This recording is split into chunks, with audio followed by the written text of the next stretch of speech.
दोस्तों, क्या हाल है, कैसे मिजाज हैं। उम्मीद है आप सब लोग खैरियत से होंगे।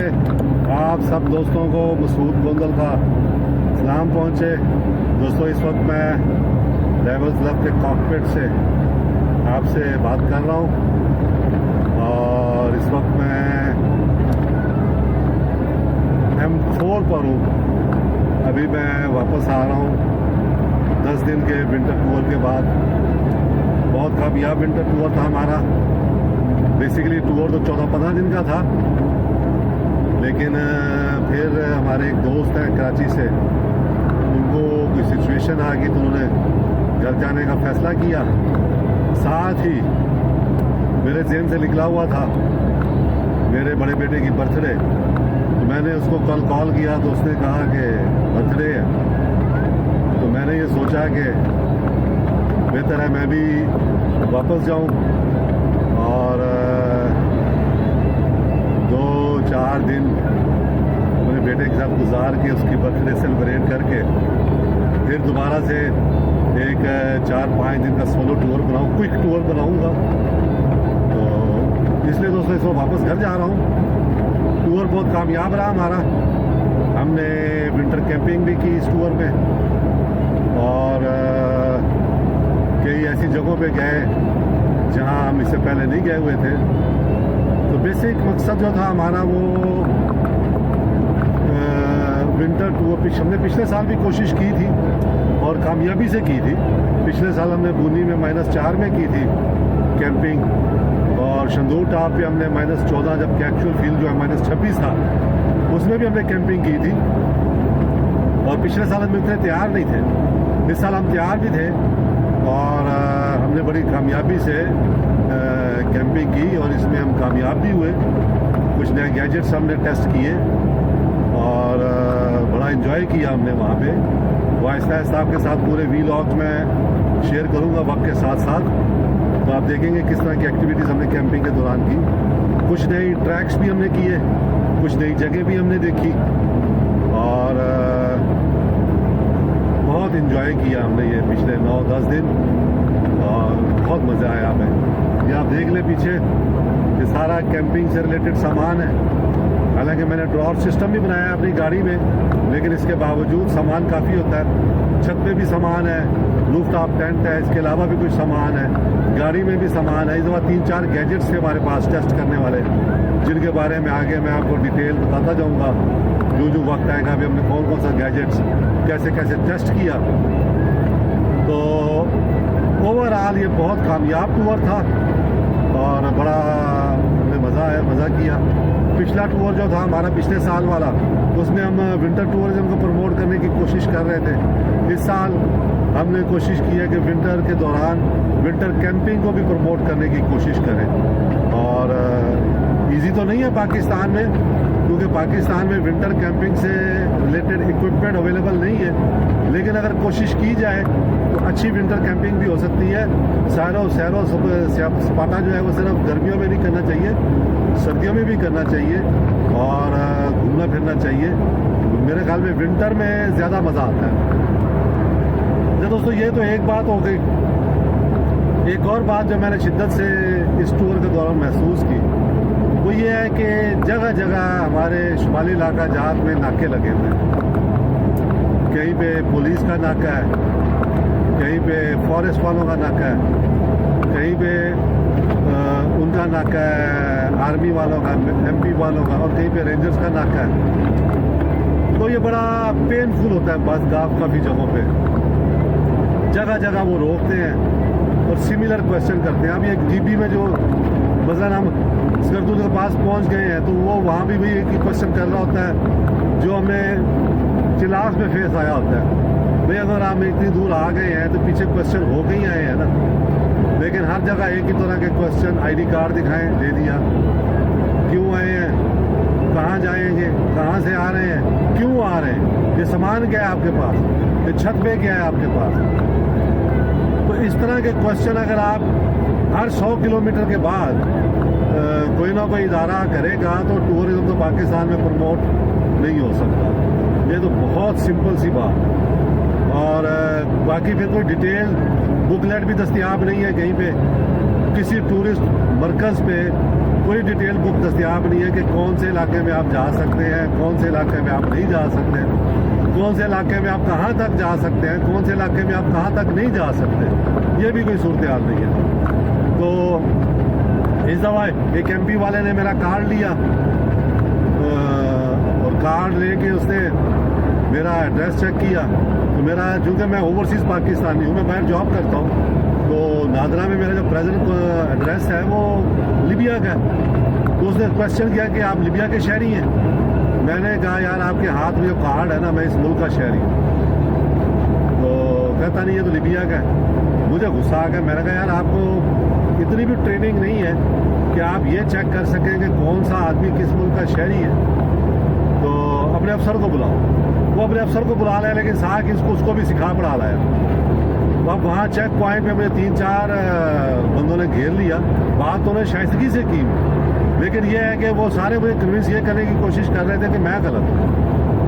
तो मैंने एंड में उनको यही कहा, जो हमारे साथ एक दोस्त थे, उन्होंने कहा मसूद साहब ने छोड़े पड़े आप गुस्सा क्यों, आप गुस्से हो रहे हैं। तो मैंने कहा यार मेरे लिए बड़ा टच्ची सा पॉइंट है कि मेरा ID कार्ड आपके हाथ में है, मैं पाकिस्तान का शहरी हूँ, सिटीजन हूँ, मेरे पास कोई ड्यू नेशनलिटी नहीं है, और आप फिर मुझसे क्वेश्चन कर रहे हैं कि मेरी नेशनलिटी लीबिया तो नहीं है। तो ये यानी आप एक आदमी को एकदम अजनबी बना देते हैं उसके अपने ही मुल्क में। यानी हमारे अपने मुल्क में, पाकिस्तान में हमारे लिए घूमना फिरना इतना मुश्किल बना देते हैं ये लोग कि, और फिर कई जगहों पे बिल्कुल सिविलाइज नहीं है। खुसूसन जो पुलिस वाले हैं वो बिल्कुल सिविलाइज नहीं है, कोई उनको बात करने का पता नहीं है। हर बंदा ऐसे मशकूक नज़रों से देखता है। तो इस दफ़ा 2 जगहों पे ये सवाल भी हुआ कि सर्दियों में क्यों आए हो, क्यों जा रहे हो। और कभी अगर गाड़ी में मैं अकेला हूँ तो मुझसे पूछता अकेले क्यों जा रहे हो। कभी 2 बंदे कहते हैं सिर्फ 2 बंदे जा रहे हो। तो भाई यार ये क्या क्वेश्चन है आप लोगों के। तो इससे निपटा जा सकता है अच्छा से अच्छे तरीके से, अगर कोई हुकूमती महकमा अपनी इंटरनल सियासत को छोड़ दे और ये सारे सिर्फ इस मुल्क का सोचे। तो एक छोटी सी सिस्टम डेवलप किया जा सकता है। हर जगह इंटरनेट की सहूलत मौजूद है। तो भाई जैसे ही आप देखते हैं कि कोई कराक्रम हाईवे पे चढ़ रहा है, कोई टूरिस्ट बंदा जा रहा है या नारायण साइड से जा रहा है, वहाँ कोई एक सेंटर बना दें, उसमें उसकी सारी डिटेल ले लिया करें, उसका नाम, पता, ID कार्ड, कितने पैसेंजर हैं गाड़ी में, और गाड़ी का नंबर क्या और कहाँ जाना है इन्होंने।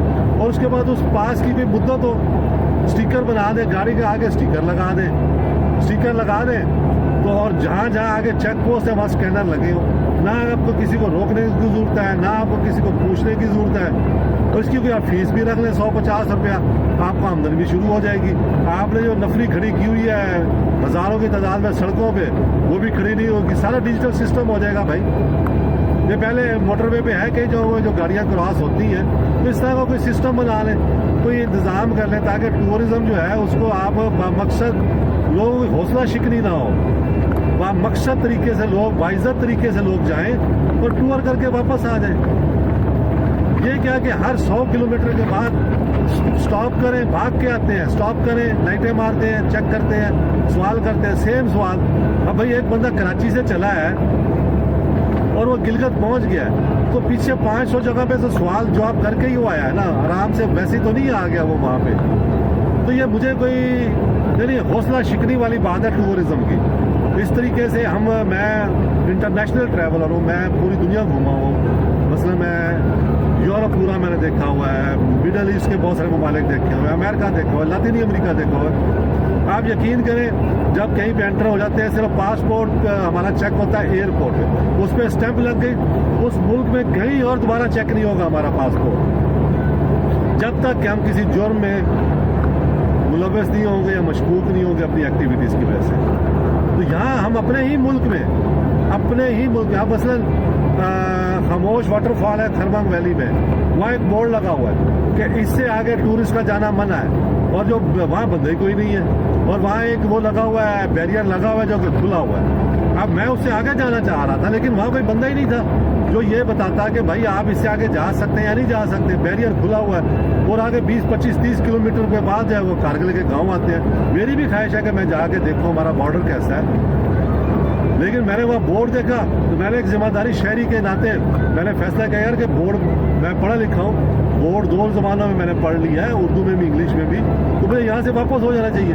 लेकिन अब मैं दोबारा पूछ के दोबारा जाऊँगा तो मैं फिर वो टूर करना पड़ेगा 20 किलोमीटर के लिए। तो इस तरह की कोई सूरत हाल डेवलप हो सकती है अगर ये गवर्नमेंट है। आप ऐप बना लें, मोबाइल पे ऐप डाउनलोड करवाएं लोगों से, इजीली है, यानी ये बड़े तरीके से मैनेज हो सकता है। जो आप जगह जगह पे लोगों के आईडी कार्ड लेते हैं, सवाल करते हैं, उनसे चेक करते हैं और लाइनों में आधा घंटा लोग खड़े रहते हैं सम टाइम। तो इससे टूरिज्म डेवलप नहीं होगा, इससे टूर करने वालों की दिल शिकनी होगी। तो मेरी ये एक छोटी सी गुजारिश है उन महकमों के लिए जो टूरिज्म को प्रमोट करने का सोचते हैं। अच्छा, एक और चीज़ मैंने महसूस की इस टूर के दौरान, ख़ुसूसन जीपी में, कि कुछ लोगों ने जो टूरिस्ट साइट्स हैं उनके ऊपर एक तरह से ये कहा हुआ है कि ये हमारी ज़मीन के ऊपर है। ख़ुसूसन स्कर्दू में आपको, मैं नाम नहीं लेना चाह रहा उन जगहों के, आपको महसूस होगा कि उन जगहों पे मुकामी लोगों ने एक तरह से कब्जा किया हुआ है, उनकी वहाँ पे खजानादारी है। आप उनको पेमेंट किए बगैर जो उन्होंने वहाँ पे रखी हुई है, मैं तो उसको जगह टैक्सी कहूँगा, 100 रुपये एंट्री फीस है जी। ये दे किस चीज़ के पास इधर दाखिल होने की 100 रुपये एंट्री फीस है। अच्छा, उसके बाद उनसे पूछे भाई क्या ये गवर्नमेंट की फीस है? नहीं जी, चूँकि ये ज़मीन हमारी है इसलिए हम ले रहे हैं। तो ये भी एक चीज़ है, जो टूरिस्ट प्लेसेस हैं वो सब पाकिस्तानियों की है, किसी एक फ़र्द की नहीं होनी चाहिए, किसी 2 फ़र्द की नहीं होनी चाहिए, किसी 5-4 फ़र्द की नहीं होनी चाहिए। तो टूरिज्म डिपार्टमेंट को ये भी सोचना चाहिए कि जो वहाँ के लोकल लोग हैं उनकी भी हक तलफी ना करें, उनको एतमाद में लेके कोई ऐसे फैसले करें कि अगर ये पैसा जा रहा है तो ये गवर्नमेंट को जाए और उनका भी कोई नुकसान ना हो जिसकी ज़मीन है। लेकिन यह है कि कोई इस तरह के फैसले करें। अब अजीब व गरीब तरह की खारदार तारें लगी होती हैं, अभी आप जाएं किसी भी वाटरफॉल में, वहाँ अजीब तरह की खारदार तारें होगी, उस जगह का सारा हुस्न ख़त्म हो गया होगा उन तारों की वजह से, क्योंकि उसने रिस्ट्रिक्ट किया हुआ है कि कोई बंदा उसको फीस दिए बगैर अंदर ना चला जाए। तो ये दूर भी हो सकता है थोड़ा सा। मसलन अगर आप किसी जगह जाते हैं, उसे 1-2 किलोमीटर पहले आप कोई चेक पॉइंट बना लें, वहाँ पे आप उससे एंट्री फीस ले सकते हैं 150 जो आपने लेनी है। लेकिन इलाके की खूबसूरती तो ना ख़राब करें ना, जहाँ अपनी ज़ाती इजारादारी तो ना बनाए टूरिस्ट प्लेसेस। तो मैंने ये भी एक महसूस किया है कि मेरे ख्याल से इससे भी टूरिज़्म की हौसला शिकनी हो रही है और टूरिस्ट को जो मेयारी सर्विसेज कई जगहों पे नहीं मिल रही, कई जगहों पे बहुत अच्छी मिलती है लेकिन कई जगहों पे वो नहीं मिलती। तो दोस्तों, ये थोड़ा सा मैंने महसूस किया है। ओवरऑल लोगों का रवैया बहुत अच्छा होता है, भले वो किसी भी जगह हो, ख़ुसूसन जो है वो चित्राल जीबी में पूरा घुमा हूँ, लोगों का रवैया भी बहुत अच्छा है, बहुत ज़्यादा मेहमान नवाज भी है लोग। कई जगह मार्गू करते हैं अगर फीस वगैरह में, तो कहते हैं चलो यार आप मत दो। तो यानी लेकिन फिर भी मेरे ख्याल से ये चीज़ें ज़्यादा बेहतर तरीके से मैनेज हो सकती हैं ये टूरिस्ट प्लेसेस के हवाले से भी, जहाँ मज़ीद कुछ सहूलतें लोगों को मुहैया हो सकती हैं अगर टूरिज्म डिपार्टमेंट वहाँ के मुकामी लोगों को एतमाद में लेके कोई इलाके के बेनिफिट के लिए, फ्यूचर के लिए अच्छा कोई फैसला करे। तो दोस्तों, मैं तो वापस जा रहा हूँ और अगर आपको मेरा ये वीलॉग या मेरा ये भाषण अच्छा लगे तो लाइक भी कीजिएगा, इसको शेयर भी किया करें और खुश भी रहा करें, अपने आसपास के लोगों का ख्याल रखा करें। चंद दिनों की ज़िंदगी है, हंस खेल के गुजारनी चाहिए, ज़्यादा टेंशन ना लेनी चाहिए, ना देनी चाहिए। तो खुश रहें दोस्त, दुआ में याद रखें। बहुत शुक्रिया।